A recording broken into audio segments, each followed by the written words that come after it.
So, Glenn Greenwald went on Tucker Carlson's show to talk about the hypocrisy of the fake left, the Democratic Party. People who are supposed to fight against the status quo and yet end up supporting the status quo. So, let's take a look at what he has to say.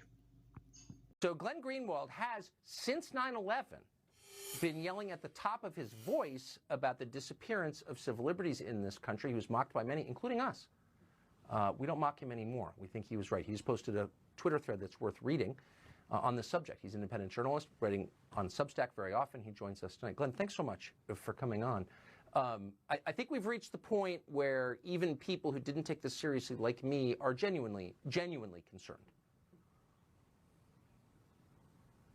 As you should be. You know, it's amazingly ironic. I became a journalist in 2005 in response to the civil liberties abuses justified in the name of the war on terror, where at least there was an actual attack on the United States on 9/11. I thought the threat was exaggerated in order to escalate these civil liberties abuses, but at least there was a real attack.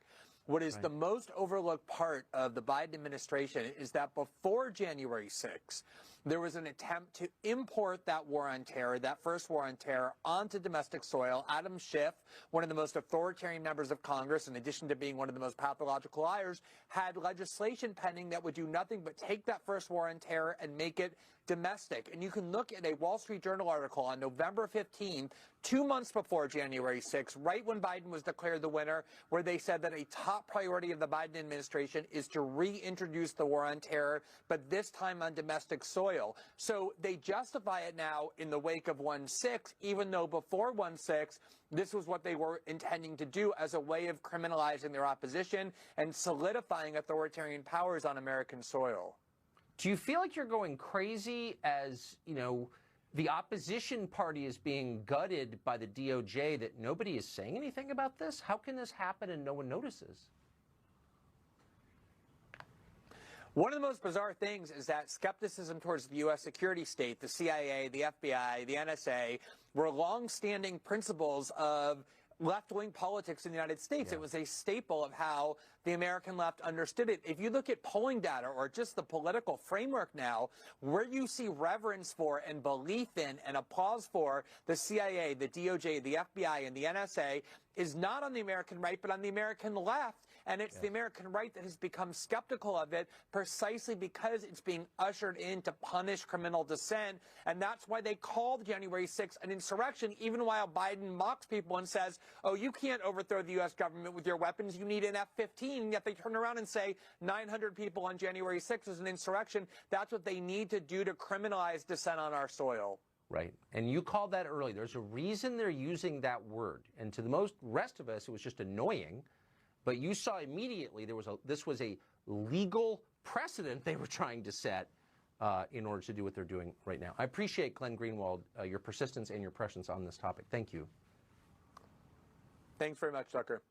As Greenwald was saying, history shows us that the government uses crises to justify implementing authoritarian policies and cracking down on civil liberties.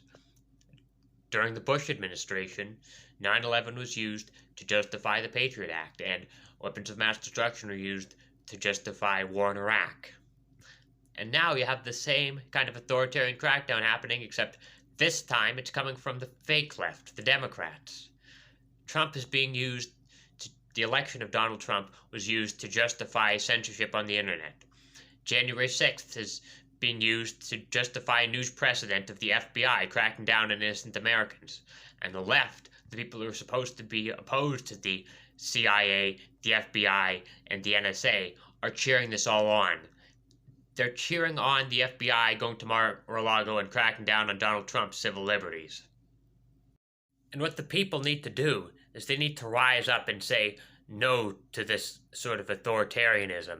They need to say no to internet censorship and fight in favor of civil liberties, in favor of the First Amendment, and in favor of a free and open internet. We need to rise against these corrupt politicians in power who are imposing this authoritarianism, and we need change. We need to protect civil liberties again. So there you have it.